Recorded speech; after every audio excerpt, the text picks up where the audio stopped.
అందరికీ ఎప్పటికప్పుడు ఆదర్శ మార్గదర్శనం చేస్తున్న ఉన్నత స్థానాల్లో ఉన్న అధికారులు ఎందరో వెంచేస్తున్నారు. అందరికీ స్వాగతం.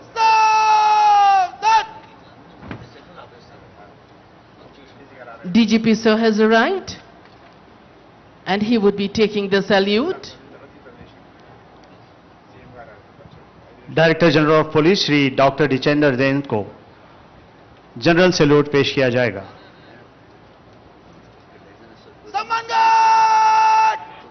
जनरल सैल्यूट सलामे शस्त.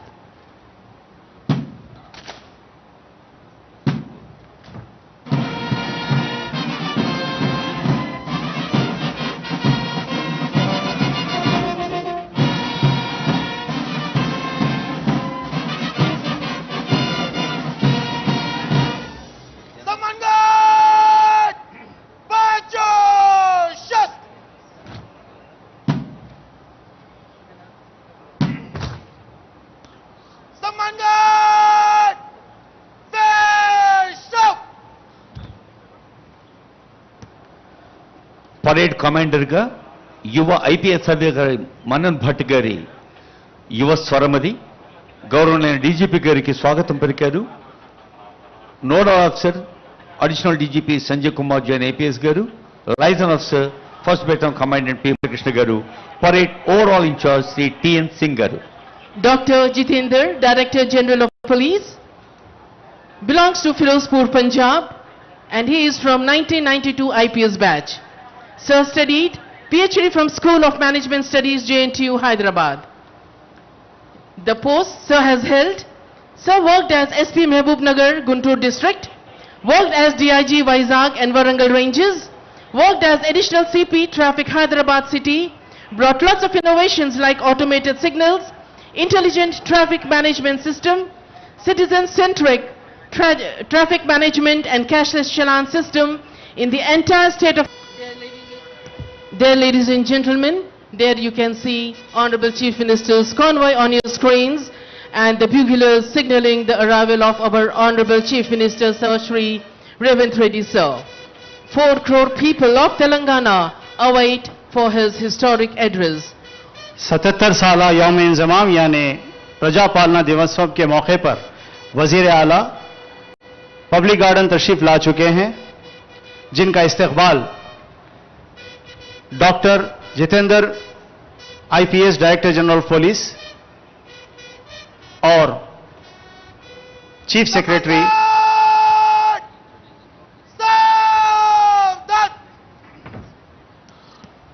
సిఎస్ గారు, డీజీపీ గారు పుష్పగుచ్చంతో స్వాగతం పలికిన దృశ్యాన్ని చూస్తూ ఉన్నాం.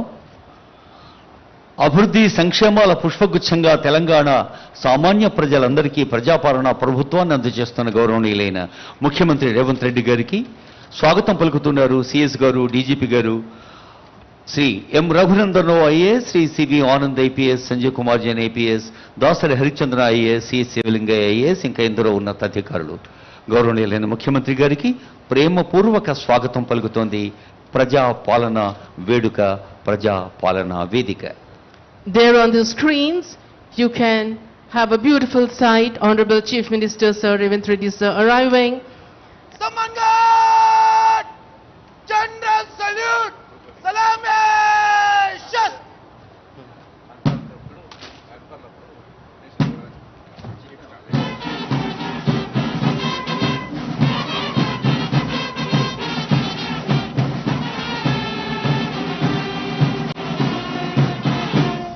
Samangat!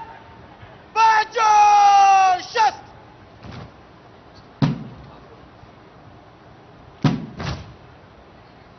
Kindly arise for the national anthem as the Honorable Chief Minister unfurls the flag.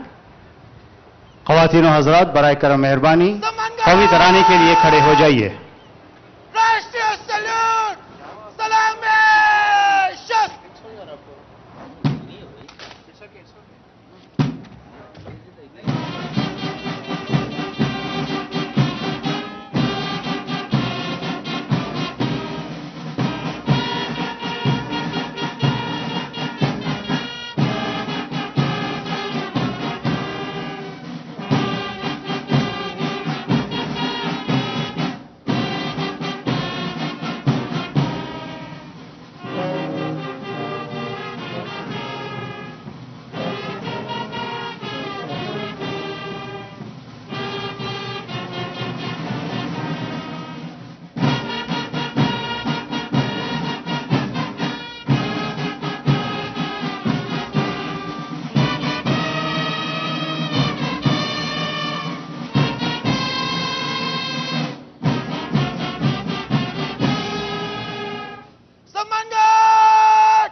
జనని భారతి ఆశీస్సులు అందుకున్నాం, తవ శుభ నామే జాగే, తవ శుభ ఆశీష మాగే అంటూ. ఇప్పుడు Kindly keep standing, please. Telangana రాష్ట్ర గీతం.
There we have the parade commander, Shri Manan Bhatt, taking permission from Honorable Chief Minister Sir for Nishkraman of the parade.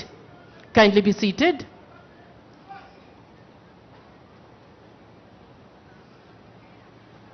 Permission taken, permission granted for the Nishkraman of the contingents. There, the parade commander hands the parade to 2IC. A beautiful gesture, a beautiful handing in takeover. Bagar, just. Samangat. Daniel Boyag, Mut. Their positions taken. Dai Mai Bo. Daniel Basai. Da Chal. Ladies and gentlemen, as the contingents gracefully move out of the marching arena, yet we find discipline, unity and commitment to their motherland and their Telangana. We are also truly honored to have amidst us our esteemed Chief Minister Sir, Revanth Reddy Sir, and distinguished dignitaries who represent the democratic spirit of the state. Their presence adds grandeur to today's celebration, the 77-year-old history. The melodious notes of Sare Jahan Se Acha by the brass band contingent beautifully reflects the ideals of peace, unity and national pride. It is not just a song, it is an emotion that binds every Indian together. The stirring tune echoes the pride and unity of our nation, reminding everyone of the timeless spirit of India. It fills a wave of patriotism. There we have the contingents filling the air of public gardens with Sare Jahan Se Acha. Today, under the banner of Praja Palna Divotsavam, we are not just remembering the past, we are celebrating the power of people's governance, where the citizens is the citizen of progress. Praja Palana Divotsavam is a tribute to democratic values, the belief that true governance flows from the people and belongs to the people. Ladies and gentlemen, now we have the address by our Honorable Chief Minister, Sir, Revanth Reddy, sir. I didn't get time to ask about his speech. జై Telangana. Relax, no, I'm just telling you what we decided, what has to be, as per my experience, which is very little in front of you. Telangana ప్రజాస్వామ్య చరిత్రకు శ్రీకారం చుట్టిన శుభదినం. ప్రజల చేత, ప్రజల కొరకు ప్రజలే రాసుకున్న పోరాట చరిత్ర మనది. నిజాం నియంతృత్వంపై సామాన్యుడు సాయుధ పోరాటంతో సాధించుకున్న విజయం ఈరోజు మనము అనుభవిస్తున్న ప్రజాస్వామ్యం. ప్రపంచ ఉద్యమాల చరిత్రలో సువర్ణ అక్షరాలతో లిఖించదగ్గ ఘనత తెలంగాణ సాయుధ పోరాటానిది. 1948 సెప్టెంబర్ 17 ఈ పోరాటంలో ప్రజలు విజయం సాధించి స్వేచ్ఛా పతాకను ఎగరవేసిన రోజు. ఈ గడ్డపై రాచరికానికి ఘోరీ కట్టి ప్రజాపాలనకు హారతి పట్టిన రోజు సెప్టెంబర్ 17. అందుకే ఇది ప్రజాపాలన దినోత్సవం. రాష్ట్ర ప్రజలందరికీ ప్రజాపాలన దినోత్సవ శుభాకాంక్షలు తెలియజేస్తున్నా. స్వేచ్ఛ మన జీవన విధానం. ఈ స్వేచ్ఛ సాధన కోసం ప్రాణత్యాగాలు సైతం వెనకాడని జాతి మనది. దీనికి చరిత్రనే సాక్ష్యం. అణిచివేత, పెద్దనారితనం, నియంతృత్వం, బానిసత్వ సంకెళ్లను బద్దలు కొట్టి స్వేచ్ఛకు ఊపిరి పోయడానికి ఊపిరి వదిలిన వందలాది మంది అమరులకు ఈ సందర్భంగా ఘన నివాళి అర్పిస్తున్నాను. సెప్టెంబర్ 17, 1948 తెలంగాణ చరిత్రలో ఒక మైలురాయి. అదేవిధంగా డిసెంబర్ 7, 2023 స్వరాష్ట్ర ప్రజాస్వామ్య ప్రస్థానంలో మరో మైలురాయి. లోతైన అవగాహనతో, సమకాలీన చరిత్రపై నిశితమైన విశ్లేషణతో నేను ఈరోజు ఈ మాట చెబుతున్నాను. ఎన్నో ఆశలు, ఆకాంక్షలతో మొదలైన స్వరాష్ట్ర ప్రస్థానం తిరిగి మళ్ళీ నియంతృత్వ నిర్బంధంలోకి జారిపోయిన తీరు గత ప్రభుత్వంలో మనం చూసాం. నాటి సాయుధ పోరాట స్ఫూర్తితో నిన్నటి నియంతృత్వ పాలనను ఓడించి ప్రజాపాలనను తెచ్చుకున్నాం.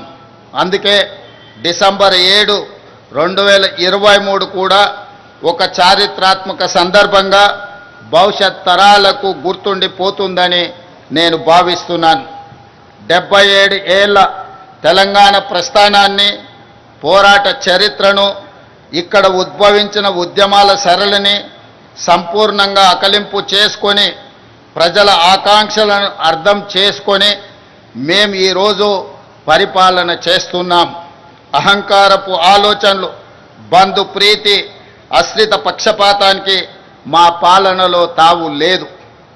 కష్టమైన, నష్టమైన ప్రజలతో పంచుకుంటున్నాం. ప్రజల ఆకాంక్షలు, వారి ఆలోచననే ప్రామాణికంగా నిర్ణయాలు తీసుకుంటున్నాం. తీసుకున్న నిర్ణయాలలో మంచి చెడు విశ్లేషించే అవకాశాలను ఇస్తున్నాం. తప్పులుంటే దిద్దుకుంటున్నాం. మంచి చేయడమే బాధ్యతగా మేము భావిస్తున్నాం. అభివృద్ధిలో ప్రపంచంతో పోటీ పడాలన్న తపనతో పని చేస్తున్నాం. ప్రతి పేదవాడి ముఖంలో ఆనందమే లక్ష్యంగా సంక్షేమ పథకాలను, సంక్షేమ చరిత్రను తిరగరాస్తున్నాం. 7 దశాబ్దాలుగా తెలంగాణ ఆశిస్తున్న స్వేచ్ఛ, సామాజిక న్యాయం, సమాన అవకాశాలు మా ప్రభుత్వ ప్రాథమిక ఎజెండా. ఏ సామాజిక లక్ష్యాల కోసం తెలంగాణ తపించిందో, ఏ సమానత్వ సాధన కోసం మన గడ్డపై ఉద్యమాలు జరిగాయో, ఈ పవిత్ర లక్ష్య సాధననే మా ప్రాధాన్యత. అభివృద్ధిలోనే కాదు, స్వేచ్ఛ, సమాన అవకాశాలు, సామాజిక న్యాయం విషయంలో కూడా తెలంగాణ దేశానికి ఒక రోల్ మోడల్గా ఉంటుంది అని ఈ సందర్భంగా నేను తెలియజేస్తున్నాను. అదేవిధంగా మిత్రులారా, విద్యనే మన విజయానికి వజ్రాయుధమని నేను బలంగా విశ్వసిస్తున్నాను. ప్రపంచ స్థాయి అవకాశాలను అందుకోవడమే కాదు, శాసించే స్థాయి తెలంగాణ యువతకు రావాలి. దానికి విద్యనే ఒక మంచి మార్గం. అందుకే గొప్ప విజన్తో యంగ్ ఇండియా ఇంటిగ్రేటెడ్ రెసిడెన్షియల్ స్కూల్స్ని మనం ఆలోచన చేసి ప్రారంభించుకున్నాం. ఈరోజు నేను చెబుతున్నాను, భవిష్యత్తులో తెలంగాణ విద్యా వ్యవస్థలో విప్లవాత్మక మార్పులకు ఈ స్కూళ్ళు కేంద్రాలుగా మారబోతున్నాయి. విద్యపై మేం చేస్తున్న వ్యయం ఖర్చు కాదు, భవిష్యత్ తెలంగాణకు పెట్టుబడిగా మేము భావిస్తున్నాం. తెలంగాణ బిడ్డలు అన్ని రంగాల్లో రాణించాలనేదే మా ఆలోచన. అందుకే విద్యతో పాటు క్రీడలకు ప్రాధాన్యత ఇస్తున్నాం, ఇన్నోవేషన్కు పెద్దపీట వేస్తున్నాం. Young India sports university, young India skills university, young India police school రేపటి తెలంగాణ భవితకు భరోసా కేంద్రాలుగా మారుతాయి. రేపటి తరాన్ని యాచకులుగా కాదు, స్వీయశక్తిమంతులుగా మార్చాలన్న సంకల్పంతో పని చేస్తున్నాం. దీనికి అనుగుణంగా రాష్ట్ర విద్యా పాలసీని త్వరలో తీసుకురాబోతున్నాం. ఈనాడు తెలంగాణ రాష్ట్రంలో తెలంగాణ ఎడ్యుకేషన్ పాలసీని తీసుకురావడానికి ఒక కమిటీని నియమించి తెలంగాణ భవిష్యత్తు అవసరాలను, అదేవిధంగా ప్రపంచ చిత్రపటంలో తెలంగాణ యువత యొక్క ప్రాధాన్యతను పెంచడానికి ఈరోజు మా ప్రభుత్వం లక్ష్యంగా పనిచేస్తుంది. మిత్రులారా, మీకందరికీ తెలుసు, భూమి కోసం, భుక్తి కోసం, వ్యక్తి చాకిరి విముక్తి కోసం చాకలి ఐలమ్మ, మల్లు స్వరాజ్యం, ఆరుట్ల కమలాదేవి వంటి తెలంగాణ వీర వనితలు పోరాటంలో ముందుండి నాయకత్వ పటిమను చాటారు. ఆ నాయకత్వ వారసత్వాన్ని పునికి పుచ్చుకొని నేడు ప్రజాప్రభుత్వంలో మన ఆడబిడ్డల విజయగాథలను దేశానికి ఆదర్శంగా నిలుస్తున్నాయి. మహిళా ఉన్నతి, తెలంగాణ ప్రగతి నినాదంతో కోటి మంది ఆడబిడ్డలను కోటీశ్వరులుగా చేయాలన్న లక్ష్యంతో మేం చేపడుతున్న కార్యక్రమాలు సత్ఫలితాలను ఇస్తున్నాయి. ఇందిరా మహిళా శక్తి పాలసీలో భాగంగా నారాయణపేట జిల్లాలో మహిళా సమైక్య ఆధ్వర్యంలో ఏర్పాటు చేసిన పెట్రోల్ బంకు ద్వారా 6 నెలల్లో 15,50,000 రూపాయల లాభం ఆర్జించి అవకాశం ఇస్తే అద్భుతాలు చేయగలరని మా ఆడబిడ్డలు ఈనాడు నిరూపించడం జరిగింది. డ్వాక్రా మహిళా సంఘాలు ఉత్పత్తులను విక్రయించేందుకు ప్రత్యేకంగా ఏర్పాటు చేసిన ఖమ్మం మహిళా మార్ట్ విజయవంతంగా నడుస్తుంది. రాష్ట్రంలో మరికొన్ని మహిళా మార్టులను ఏర్పాటు చేయాలని మా ప్రభుత్వం ఆలోచన చేస్తున్నది. అదేవిధంగా మిత్రులారా, ఆహార ధాన్యాల కొరత నుండి ఆహార సమృద్ధి సాధన వరకు ఈ దేశంలో వ్యవసాయ రంగానికి ప్రాధాన్యత ఇచ్చి రైతును రాజును చేసిన చరిత్ర కాంగ్రెస్ ప్రభుత్వాలది. హరిత విప్లవం నుండి ఉచిత విద్యుత్తు వరకు, రుణమాఫీ నుండి రైతు భరోసా వరకు రైతుల కోసం మనం రూపొందించిన సంక్షేమ పథకాలు ఎప్పటికప్పుడు కొత్త చరిత్రను సృష్టిస్తున్నాయి. ఆ వారసత్వాన్ని ప్రజాప్రభుత్వం కూడా మరింత గొప్పగా కొనసాగిస్తుంది. రాష్ట్రంలో 25,35,000 మంది రైతులకు 20,616 కోట్ల రూపాయల రైతు రుణమాఫీ చేసి రుణ విముక్తులను చేసిన రాష్ట్రము దేశంలోనే తెలంగాణ మొట్టమొదటిది. మాఫీ ఈ దేశంలో ఏ రాష్ట్రం చేయని విధంగా రైతులను ఆదుకునే ప్రయత్నం మా ప్రభుత్వం చేస్తున్నది. ఇందిరమ్మ రైతు భరోసా కింద 9 రోజుల్లో 9,000 కోట్ల రూపాయలు రైతుల ఖాతాలో వేసి పెట్టుబడికి భరోసా ఇచ్చాం. ఆర్థిక పరిస్థితి సహకరించకపోయినా రైతుల సంక్షేమ విషయంలో రాజీ పడలేదు. కేవలం ఏడాది కాలంలో 1,04,000 కోట్ల రూపాయల రైతు ప్రయోజనాలపై ఖర్చు చేసిన ప్రభుత్వం ఈ దేశంలో మరొకటి లేదు. 7,178 కొనుగోలు కేంద్రాలను ఏర్పాటు చేసి రైతుల వద్ద చివరి గింజ వరకు ధాన్యం కొంటున్నాం. ధాన్యం కొనుగోలు చేసిన 48 గంటల్లోనే రైతుల ఖాతాలో జమ చేస్తున్నాం. సన్నాలకు క్వింటాల్కు 500 రూపాయల బోనస్ ఇస్తున్నాం. రాష్ట్రంలో 29 లక్షల వ్యవసాయ మోటార్లకు 24 గంటల ఉచిత విద్యుత్తు అందిస్తున్నాం. దీనికోసం రాష్ట్ర ప్రభుత్వం 16,691 కోట్ల రూపాయల సబ్సిడీని విద్యుత్ సంస్థలకు చెల్లిస్తున్నాం. గత ఏడాది 2,90,2.90 కోట్ల టన్నుల ధాన్యం ఉత్పత్తిలో దేశానికే తెలంగాణ ఆదర్శంగా నిలిచింది. ఈ ఏడాది 2,80,00,000 మెట్రిక్ టన్నుల ధాన్యం ఉత్పత్తిలోనే దేశం అగ్రస్థానంలో నిలిచింది. అదేవిధంగా మిత్రులారా, ప్రజాప్రభుత్వం తొలి 20 నెలల్లోనే ఎలాంటి వివాదాలకు ఆస్కారం లేకుండా సుమారు 60,000 ప్రభుత్వ ఉద్యోగాల భర్తీ చేశాం. పోటీ పరీక్షల నిర్వహణలో అత్యంత పారదర్శకతతో వేగంగా ఫలితాలు వెల్లడించి నియామక పత్రాలు అందించాం. ఈ దేశ పరిపాలన వ్యవస్థలో తెలంగాణ భాగస్వామ్యం ఉండాలి. అందుకే అఖిల భారత సర్వీసులకు వెళ్ళాలని కోరుకునే తెలంగాణ బిడ్డల కోసం ప్రభుత్వం అండగా నిలుస్తుంది. రాజీవ్ గాంధీ సివిల్స్ అభయ హస్తం ద్వారా ₹1,00,000 ఆర్థిక సహాయాన్ని ఈ నిరుద్యోగ యువకులకు అందిస్తున్నాం. సివిల్స్ మెయిన్స్కి ఎంపికైన 180 మందికి తెలంగాణ అభ్యర్థులకు ఆగస్టు 11న ఈ ఆర్థిక సహాయాన్ని అందించాం. మెయిన్స్కి ఎంపికైన వారికే కాక ఇంటర్వ్యూకి ఎంపికైన అభ్యర్థులకు ₹1,00,000 సహాయాన్ని అందిస్తున్నాం. ఢిల్లీలో వసతి ఏర్పాటు చేస్తున్నాం. ఇలా ఆర్థిక సహాయం పొందిన వారిలో ఇప్పటి వరకు 10 మంది అఖిల భారత సర్వీసులకు ఎంపిక కావడం తెలంగాణకు గర్వకారణం. మా ప్రభుత్వం చేస్తున్న ప్రయత్నాలు సత్ఫలితాలను అందిస్తున్నాయని నేను భావిస్తున్నాను. అదేవిధంగా మిత్రులారా, భూ పోరాటాల చరిత్రనే తెలంగాణ చరిత్ర. గత ప్రభుత్వం తెచ్చిన ధరణి కారణంగా తెలంగాణ రెవెన్యూ వ్యవస్థ మొత్తం అస్తావ్యస్తమైపోయింది. తమ దోపిడీకి అడ్డుగా ఉన్నారనే రెవెన్యూ ఉద్యోగులను, సిబ్బందిని దొంగలుగా, దోపిడీదారులుగా చిత్రీకరించి గత పాలకులు ముద్ర వేశారు.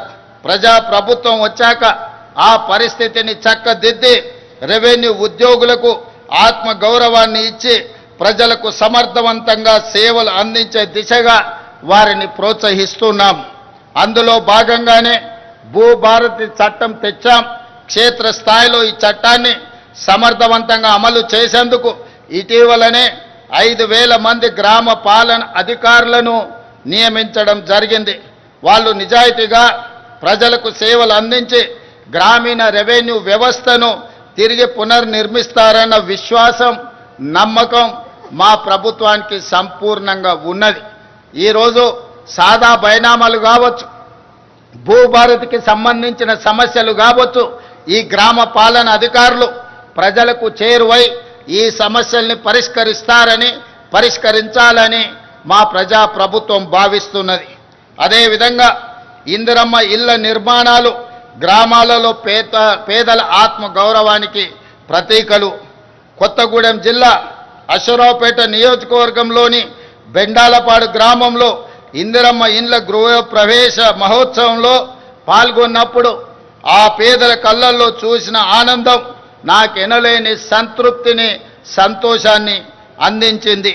తొలి విడతగా 22,500 కోట్ల రూపాయలతో ప్రతి నియోజకవర్గంలో 3,500 ఇందిరమ్మ ఇల్లు లేని పేదవాళ్లకు అందించడం ద్వారా వాటికి సంబంధించి డబ్బుల చెల్లింపులు కూడా గ్రీన్ ఛానల్ ద్వారా నిర్మించుకున్న పని జరిగిన మరుక్షణమే ఆ పేదలకు నిధులను విడుదల చేస్తూ ఈనాడు పేదల యొక్క ఆత్మగౌరవాన్ని పెంచడానికి మా ప్రజా ప్రభుత్వం ప్రయత్నం చేస్తున్నదనడానికి నేను చెప్పడానికి సంతోషిస్తున్నాను. అదేవిధంగా మిత్రులారా, తెలంగాణ అంటే దేశానికి ఆదర్శంగా నిలిచిన అన్నదాతలే కాదు, పేదలకు ఆకలి తీర్చే సన్న బియ్యం పథకం కూడా. సన్న బియ్య సంక్షేమ పథకానికి ఈరోజు కేర్ ఆఫ్ అడ్రస్ తెలంగాణ రాష్ట్రం. దేశంలోనే మరే రాష్ట్రంలో ఇటువంటి పథకం లేదు.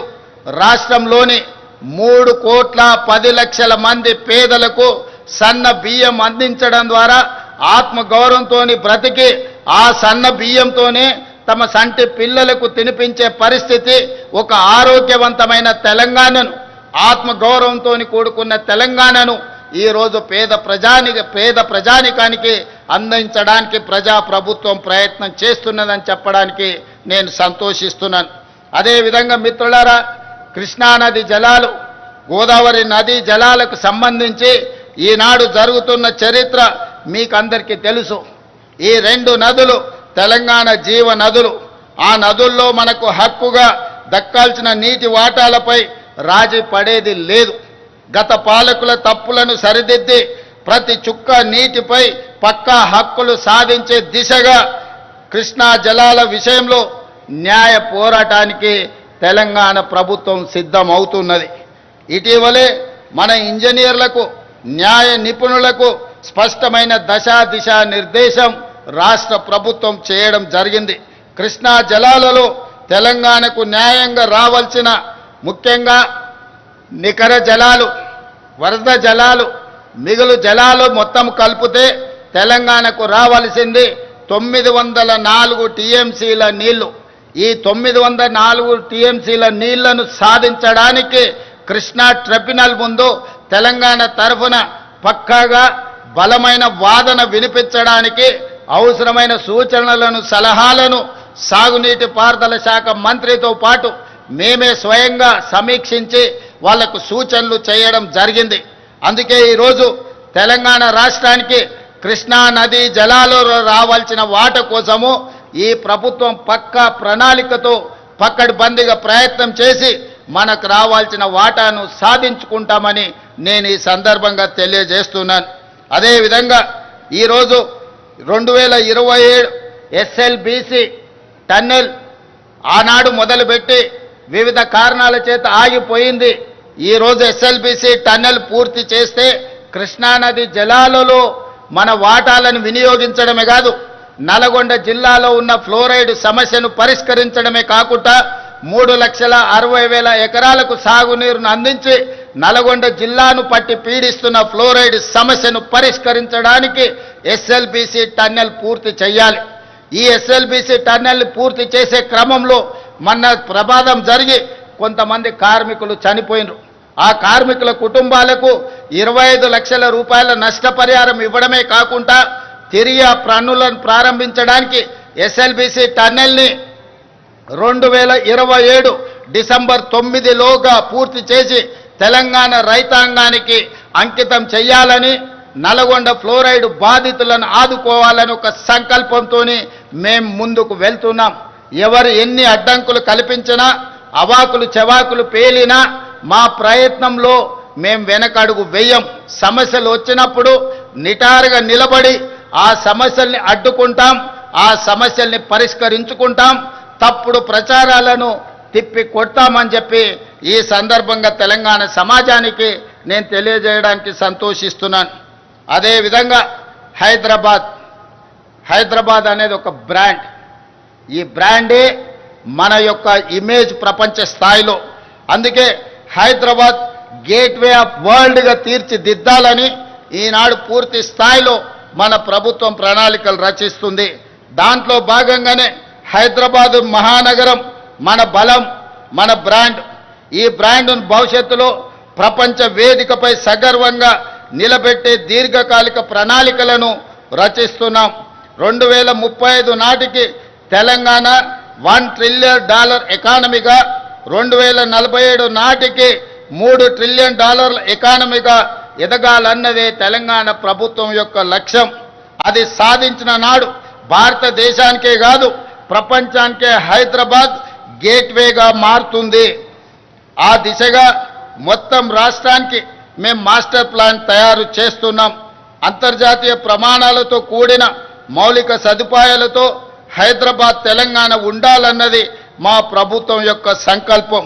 రోడ్లు, విద్యుత్తు, అదేవిధంగా రవాణా సదుపాయాలు, మురుగునీటి పారుదల, వాతావరణ స్వచ్ఛత ఇలా అన్ని కోణాల్లో అత్యంత స్వచ్ఛమైన సుఖమైన జీవన ప్రమాణాలతో కూడిన నగరంగా హైదరాబాదును మార్చాలని మేము ప్రయత్నం చేస్తున్నాం. ఈ దశగా ఇప్పటికే ప్రభుత్వం చేస్తున్న ప్రయత్నాలు సత్ఫలితాలను అందిస్తున్నాయి. 1,00,000 కోట్ల అంతర్జాతీయ పెట్టుబడులకు హైదరాబాదు కేర్ ఆఫ్ అడ్రస్గా మారుతుంది. గ్లోబల్ కేపబిలిటీ సెంటర్లకు హబ్గా మారుతుంది. హైదరాబాదు నగరానికి వచ్చే 100 ఏళ్ల తాగునీటి అవసరాలకు శాశ్వత పరిష్కారంగా గోదావరి జలాలను తీసుకువస్తున్నాం.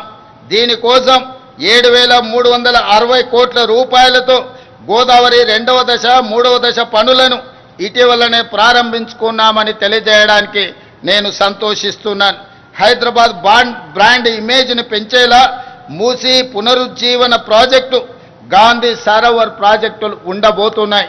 ఈనాడు దేశంలో గుజరాత్ సబర్మతి సరోవర్ రివర్ ఫ్రంట్ని, ఢిల్లీ గంగానది రివర్ ఫ్రంట్ని, ఉత్తరప్రదేశ్ యమునా నది రివర్ ఫ్రంట్, గంగా నది ఉత్తరప్రదేశ్లో, యమునా నది ఢిల్లీలో రివర్ ఫ్రంట్లుగా అక్కడి ప్రభుత్వాలు ప్రక్షాళన చేస్తున్నాయి. గుజరాత్తో, ఢిల్లీతో, ఉత్తరప్రదేశ్తో పోటీ పడి తెలంగాణ రాష్ట్రం మన మూసీ నది ప్రక్షాళన చేసి హైదరాబాద్ ఒక సుందరమైన నగరమే కాదు, వాతావరణ కాలుష్యానికి దూరంగా అభివృద్ధి చెందిన నగరంగా తీర్చిదిద్దడానికి ఈనాడు ప్రణాళికలు సిద్ధం చేస్తున్నాం. ఈ ప్రణాళికలతో ముందుకు వెళ్తున్న సందర్భంలో ఎదురైతున్న ఛాలెంజ్లను పరిష్కరించుకుంటూ మూసీ పరివాహక ప్రాంతంలో నిరుపేదలు అత్యంత కష్టమైన జీవితాన్ని గడుపుతున్నారు. నిన్నగాక మొన్న కురిసిన అత్యధిక వర్షాలు, క్లౌడ్ బస్ట్ వల్ల పేదల జీవితాలు అతలాకుతలమే కాదు, పేదలు మూసీ నదిలో కొట్టుకుపోయినారు. దీనికి ప్రధానమైన కారణం ఎక్కడ నివసించడానికి అవకాశం లేక హైదరాబాదు నగరంలో జీవనాధారం కోసం వచ్చిన వివిధ ప్రాంతాల వాళ్ళు మూసీ పరివాహక ప్రాంతంలో గుడిసెలేసుకొని జీవనం సాగిస్తున్నారు. ఈ గతంలో జరిగిన తప్పిదాల వల్ల ఈనాడు ఆ పేదల జీవితం దుర్భరమైంది. ప్రజలు కొట్టుకొని పోతున్నారు మూసీ నదిలో. అందుకే ఆలోచన చేసి మూసీ పరివాహక ప్రాంతంలో ఉన్న పేదలకు మంచి జీవన ప్రమాణాలు కల్పించే అభివృద్ధిని చేయడమే కాదు, మూసీ పరివాహక ప్రాంతాన్ని కూడా అద్భుతంగా తీర్చిదిద్ది ఒక ఆర్థిక వ్యవస్థగా, ఒక నైట్ ఎకానమీ, హైదరాబాదు నగరం రోజంతా పనిచేస్తే మూసీ రివర్ ఫ్రంట్ మొత్తం రాత్రి మొత్తం సాయంత్రం 7 గంటల నుంచి ఉదయం 6 గంటల వరకు అక్కడ ఆర్థిక వ్యవస్థను బలోపేతం చేసి అక్కడ వ్యాపార పారిశ్రామిక కార్యక్రమాలను నిరంతరం జరిగే విధంగా ప్రభుత్వం అనుమతులు ఇవ్వడం ద్వారా తెలంగాణ రాష్ట్ర ఆర్థిక వ్యవస్థను పెంపొందించడమే కాదు, తెలంగాణ నిరుద్యోగ యువతకు ఉద్యోగ ఉపాధి అవకాశాలు అక్కడ వస్తాయి. అందుకే ఈరోజు తెలంగాణ రాష్ట్ర ప్రభుత్వం మూసీ నది ప్రక్షాళన, మూసీ నది పరివాహక ప్రాంతంలో అభివృద్ధి కార్యక్రమాలు, ఈ అభివృద్ధి కార్యక్రమాల వల్ల నిరుద్యోగ యువకులకు ఉద్యోగ ఉపాధి అవకాశాలు కల్పించడమే కాకుండా రాష్ట్రానికి ఒక సైకిల్ కొత్త ఆర్థిక వ్యవస్థను అందిస్తాం. ఈరోజు ఉదయం 6-7 గంటల నుంచి రాత్రి 9 గంటల వరకే మన వ్యాపార కార్యక్రమాలు జరుగుతున్నాయి. కానీ మూసీ నది పరివాహక ప్రాంతంలో రాత్రి మొత్తం ఆర్థిక వ్యవస్థ నడిచే విధంగా ప్రతి వాళ్ళు ఏమి కావాలన్నా అక్కడ నుంచి పొందవచ్చు, ప్రతి వాళ్ళు అక్కడికి వెళ్ళొచ్చు. ప్రపంచ పర్యాటకులను ఆకర్షించే విధంగా మూసీ నది పరివాహక ప్రాంతాన్ని ఈరోజు అభివృద్ధి చేస్తాం.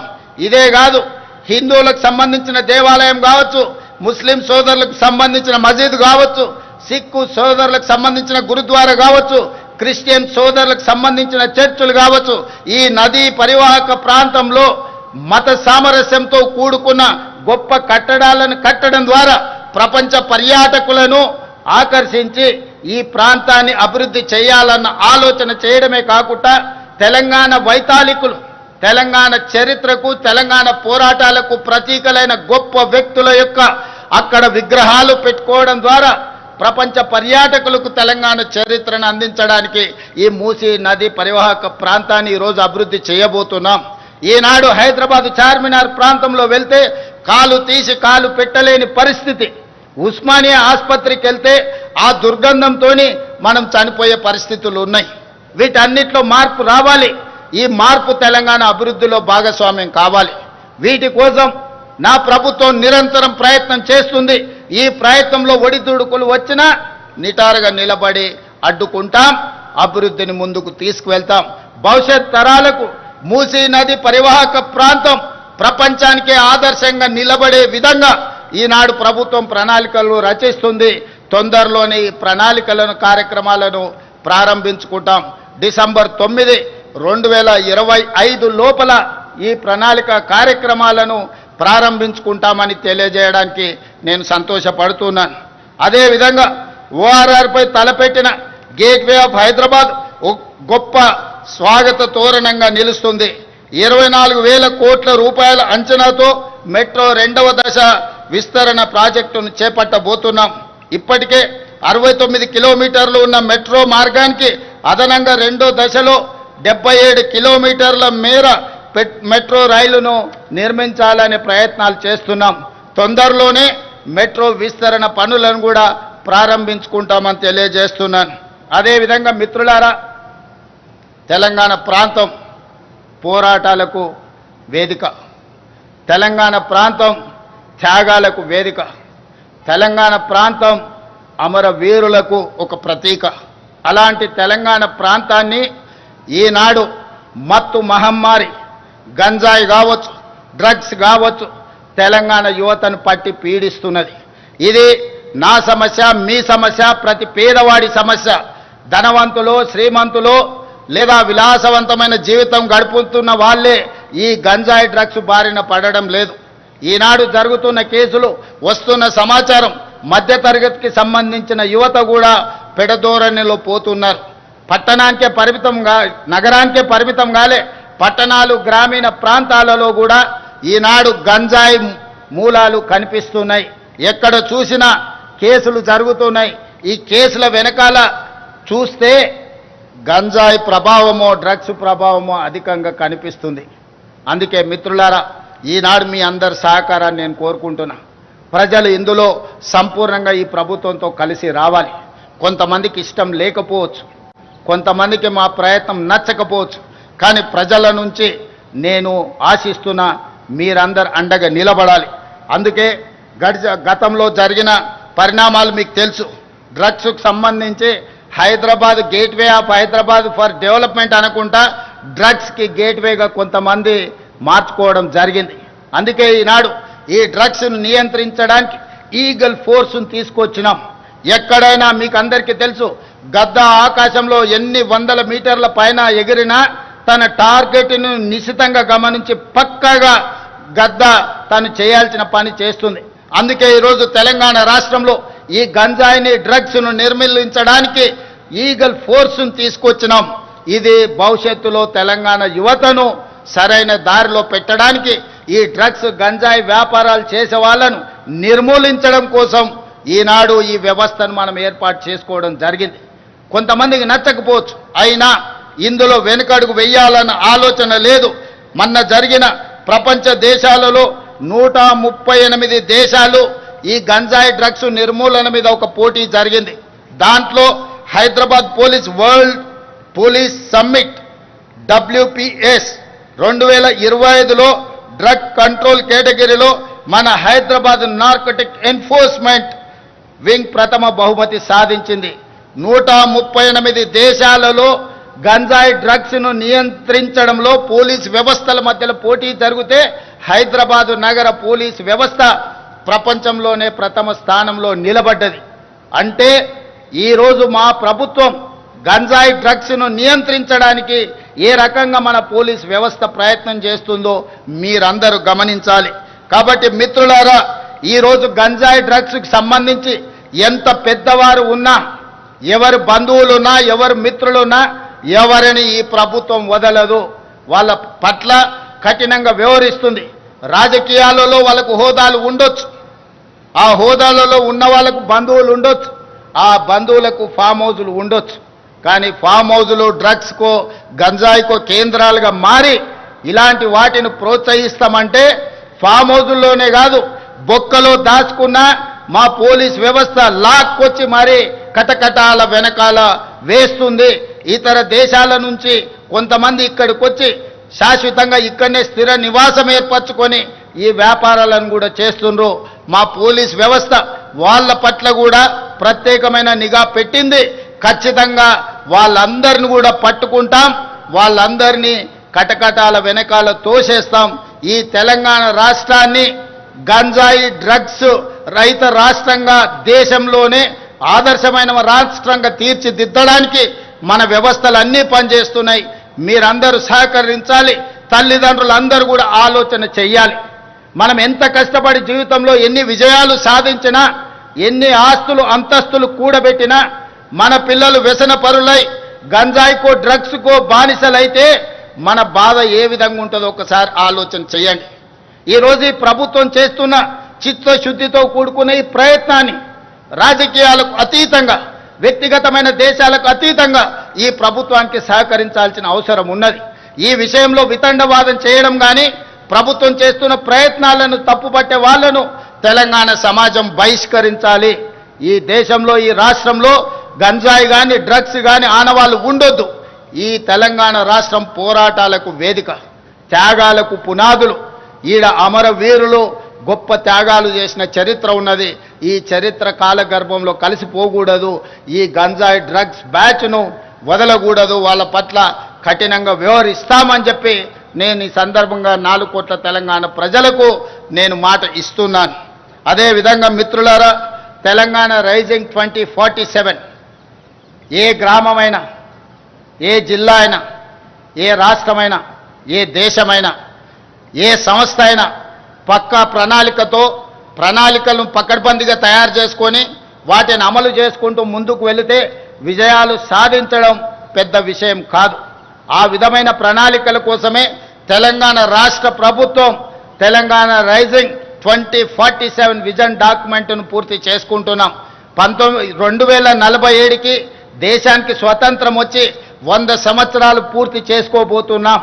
100 సంవత్సరాల స్వతంత్ర భారతదేశంలో ఈ దేశమే కాదు, తెలంగాణ రాష్ట్రం ఏ విధంగా ప్రపంచంతో పోటీ పడి అభివృద్ధి జరిగిందో ఒక నమూనాగా తెలంగాణను తీర్చిదిద్దాలని, భవిష్యత్ తరాలకు ఒక విజన్ డాక్యుమెంట్ ఇవ్వాలని ఈనాడు తెలంగాణ రాష్ట్ర ప్రభుత్వము ప్రయత్నం చేస్తున్నది. ఈ రాష్ట్ర ప్రభుత్వం చేస్తున్న ప్రయత్నం తెలంగాణ రైజింగ్ 2047 విజన్ డాక్యుమెంట్ని డిసెంబర్ 9, 2025 నాడు తెలంగాణ జాతికి అంకితం చేయడం జరుగుతుంది అని చెప్పి నేను ఈ సందర్భంగా మిత్రులందరికీ సవినయంగా తెలియజేస్తున్నాను. అదేవిధంగా మిత్రులారా, ఈ పాలసీ డాక్యుమెంటే తెలంగాణ ఆర్థిక వ్యవస్థకు, అభివృద్ధికి ఒక గేమ్ చేంజర్గా మారుతుంది. అందుకే ఈనాడు మేధావులు తెలంగాణ అభివృద్ధిలో భాగస్వాములు కావాలనుకున్న వాళ్ళు ఈ ప్రభుత్వానికి సూచనలు, సలహాలు ఇవ్వండి. మీ అనుభవాన్ని తెలంగాణ కోసం వినియోగించండి. ఈ తెలంగాణ రాష్ట్రం చేసే ప్రణాళిక తెలంగాణ రైజింగ్ 2047 విజన్ డాక్యుమెంట్ ఈ దేశానికే ఆదర్శంగా నిలబడాలి. ఈరోజు నీతి ఆయోగ్ కావచ్చు, ప్రధానమంత్రి సమావేశాలలో తెలంగాణ రాష్ట్ర ప్రభుత్వం తరఫున నేను, మా ఉప ముఖ్యమంత్రి గారు ఈ అంశాలను ప్రస్తావించినప్పుడు కేంద్ర ప్రభుత్వం కూడా ఆసక్తిగా వినడం జరిగింది. మా ప్రణాళికలకు సహకరించడానికి కూడా మాట ఇవ్వడం జరిగింది. అందుకే ఈరోజు మనం రచించుకోబోయే తెలంగాణ రైజింగ్ 2047 రాబోయే 100 సంవత్సరాలకు అభివృద్ధి నమూనాగా పక్కా ప్రణాళికతో ముందుకు వస్తున్నాం. ఈ ప్రణాళిక తెలంగాణ ముఖ చిత్రాన్ని మార్చబోతుంది.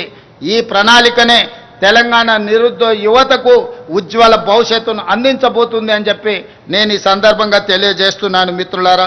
అదేవిధంగా ఇందులో భాగంగానే భారత్ ఫ్యూచర్ సిటీ ఈరోజు 400 సంవత్సరాల ముందు కులీ కుతుబ్ షాహీలు, నిజాం సర్కారులు, అదేవిధంగా బ్రిటిషర్సు, అదేవిధంగా ఉమ్మడి రాష్ట్రంలో ఆనాటి ముఖ్యమంత్రులు ఈరోజు హైదరాబాద్ను, సికింద్రాబాద్ను, సైబరాబాద్ను నిర్మించడం జరిగింది.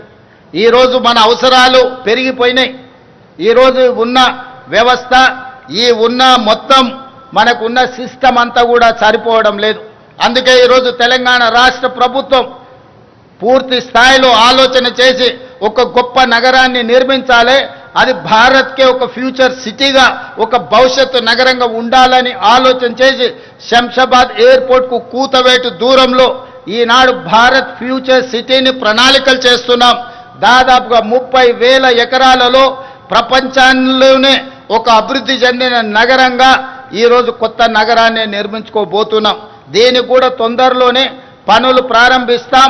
వాటన్నిటి కూడా ప్రణాళికలు సిద్ధమైనవి. కొంతమంది అక్కడి ప్రాంత రైతులను ఆ ప్రాంత ప్రజలను రెచ్చగొట్టాలన్న ఆలోచన చేస్తారు. వాళ్ళు చేయనిది ఇతరులు ఎవరు చేసినా వాళ్ళ యొక్క అక్కసు అసూయ వాళ్ళ మాటల్లో కనిపిస్తుంది. ఇలాంటి వాటిని తిప్పికొట్టాలి. ఒక గొప్ప నగరాన్ని నిర్మించుకునే అవకాశం ఈ తెలంగాణ రాష్ట్ర ప్రజలకు దక్కింది. అందుకే భారత్ ఫ్యూచర్ సిటీ నిర్మాణంలో ఆ ప్రాంత రైతులు కానీ ఆ ప్రాంత ప్రజాప్రతినిధులు అందరూ కలిసి రావాలి. వాళ్ళందరికీ అవగాహన కల్పించే కార్యక్రమాన్ని కూడా రాష్ట్ర ప్రభుత్వం తీసుకుంటుంది. రేపు భవిష్యత్ నగరం ప్రపంచానికే వేదిక కాబోతుంది. పెట్టుబడులకు కానీ సాంకేతిక నైపుణ్యాన్ని కానీ అభివృద్ధి ప్రణాళికలకు అదొక వేదిక కాబోతుంది. ఇది తెలంగాణ రాష్ట్ర ఆదాయాన్ని పెంచడమే కాకుండా తెలంగాణ రాష్ట్రాన్ని ఆర్థిక రంగంలో నిలదొక్కునేలా చేసి ఒక ధనిక రాష్ట్రంగా తెలంగాణను తీర్చిదిద్దే అవకాశం ఉంది. దానికి కూడా మీరందరి సహకారం ఉండాలి, ప్రజలకు అవగాహన కల్పించాలి అని చెప్పి మన వాళ్ళందరినీ ప్రజాప్రతినిధులను ప్రజా సంఘాలను కూడా నేను రిక్వెస్ట్ చేస్తున్నాను. దానికి రీజనల్ రింగ్ రోడ్డు అభివృద్ధికి రాచమార్గంగా బారబోతుంది. ఈరోజు 160 కిలోమీటర్ల ఔటర్ రింగ్ రోడ్డు ఈరోజు మనకింత అభివృద్ధి తెచ్చిపెట్టింది. ఈనాడు రీజనల్ రింగ్ రోడ్డు ప్రతిపాదన కేంద్ర ప్రభుత్వం దాదాపుగా ఆమోదించింది. రీజనల్ రింగ్ రోడ్డు 360 కిలోమీటర్లు రాబోతుంది. రీజనల్ రింగ్ రోడ్డుతో పాటు రీజనల్ రింగ్ రైలు ప్రణాళికలు కూడా కేంద్ర ప్రభుత్వం దాదాపుగా ఆమోదించింది. అదేవిధంగా ఈరోజు రీజనల్ రింగ్ రోడ్డుకి ఔటర్ రింగ్ రోడ్డు నుంచి రీజనల్ రింగ్ రోడ్డుకి మధ్యలో మనం రేడియల్ రోడ్స్ వేసుకోబోతున్నాం కొత్తగా. ఈరోజు హైదరాబాద్ కానీ బెంగళూరు రోడ్డు కానీ లేకపోతే ముంబై రోడ్డు కానీ ఆల్రెడీ గ్రామాలు పట్టణాలు అభివృద్ధి చెందినాయి. రోడ్డు వైడనింగ్లో వాటిని కూలగొట్టాలంటే చాలా కష్టమైన పని అయింది, పేదలకు నష్టం జరుగుతుంది. అందుకే నూతనంగా రేడియల్ రోడ్స్ ప్లాన్ చేస్తున్నాం.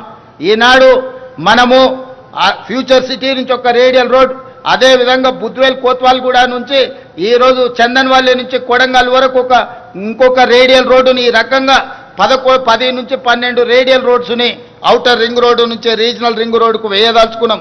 ఇదే కాదు, ఈనాడు కేంద్ర ప్రభుత్వంతో మాట్లాడినాం. బుల్లెట్ ట్రైన్ అంటే జనాలు జపాన్ గురించి జపాన్ వైపు చూస్తారు.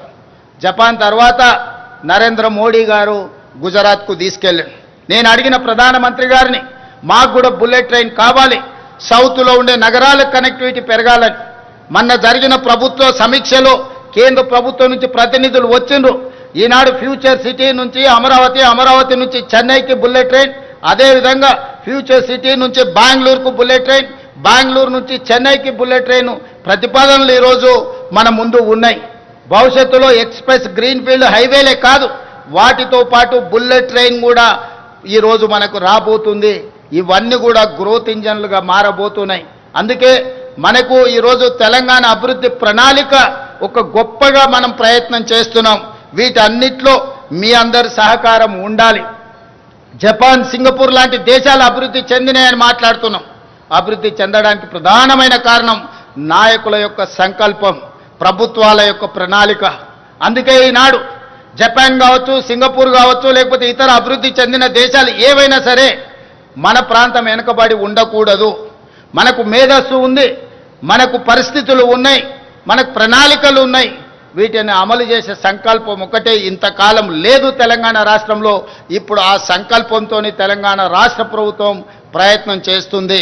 అక్కడక్కడ భూమి కోల్పోతున్న రైతులకు సరైన నష్టపరిహారం ఇచ్చి ఆదుకుంటాం. వాళ్ళందరూ కూడా అభివృద్ధికి సహకరించాలి. కొంతమంది రాజకీయాల కోసం కొన్ని ఆలోచనలు చేసి ఈ స్థలాలు పోతున్న రైతులను రెచ్చగొట్టాలని, రోడ్ల మీదకి తేవాలనే ప్రయత్నం చేస్తున్నారు. ఈ ప్రయత్నాలు తెలంగాణ అభివృద్ధిని అడ్డుకుంటాయి. తెలంగాణ అభివృద్ధి నిరోధకులుగా కొంతమంది మారి రాజకీయ స్వార్థం కోసం ఎవరైనా పని చేస్తే వాళ్ళ పట్ల తెలంగాణ సమాజం అప్రమత్తంగా ఉండాలి. ఈనాడు తెలంగాణ అభివృద్ధి చేసుకోకపోతే, మనం ఈనాడు తెలంగాణ ప్రపంచంతో పోటీ పడే విధంగా తీర్చిదిద్దుకోకపోతే మన భవిష్యత్ తరాలకు మనమే తీరని నష్టం చేసిన వాళ్ళమవుతాం. కాబట్టి ఈనాడు మనందరం ఒక ప్రతిజ్ఞ తీసుకుందాం, తెలంగాణ అభివృద్ధిలో భాగస్వామ్యం అవుదాం. ఈ తెలంగాణను ప్రపంచంతో పోటీ పడే విధంగా తీర్చిదిద్దుకుందాం. ఎన్నికలు వచ్చినప్పుడు ఎన్నికల్లో పోటీ పడదాం. జెండాలు పక్కన పెట్టండి. ఈ రోజు ప్రభుత్వం ప్రణాళికబద్ధంగా చేస్తున్న అభివృద్ధిలో కలిసి రాండి. ఒకవేళ రావడం ఇష్టం లేకపోతే మీరు మౌనంగా ఉన్నా పర్వాలేదు. ఈ ప్రభుత్వం ప్రజల కోసం నిరంతరం పని చేస్తానే ఉంటుంది. ప్రజలు ఇచ్చిన మాట, ప్రజలు ఇచ్చిన ఆశీర్వాదం మాకు అండగా ఉన్నంత కాలం ఈ తెలంగాణ రాష్ట్రాన్ని అభివృద్ధి పదం వైపు నడిపిస్తాం. ఈ రోజు సంక్షేమము, అభివృద్ధి రెండు కళ్ళు తెలంగాణ రాష్ట్ర ప్రభుత్వానికి. ఈ సంక్షేమాన్ని, ఈ అభివృద్ధిని రెండు కళ్ళలాగా భావించి ప్రపంచంతోనే పోటీ పడే విధంగా తెలంగాణ రాష్ట్రాన్ని తీర్చిదిద్దుతానని మీ అందరి సహకారం, మీ అందరి ఆశీర్వాదం ఉండాలని ఈ వేదిక మీద నుంచి విజ్ఞప్తి చేస్తూ మీ అందరి దగ్గర సెలవు తీసుకుంటున్న మిత్రులారా, జై హింద్, జై తెలంగాణ. విజన్ 47 సంకల్ప పత్రం ఆనరబుల్ సీఎం రేవంత్ రెడ్డి గారి దార్శనిక నేత్రం, ప్రజా పాలన ప్రభుత్వ ప్రణాళికా క్షేత్రం. ముఖ్యమంత్రి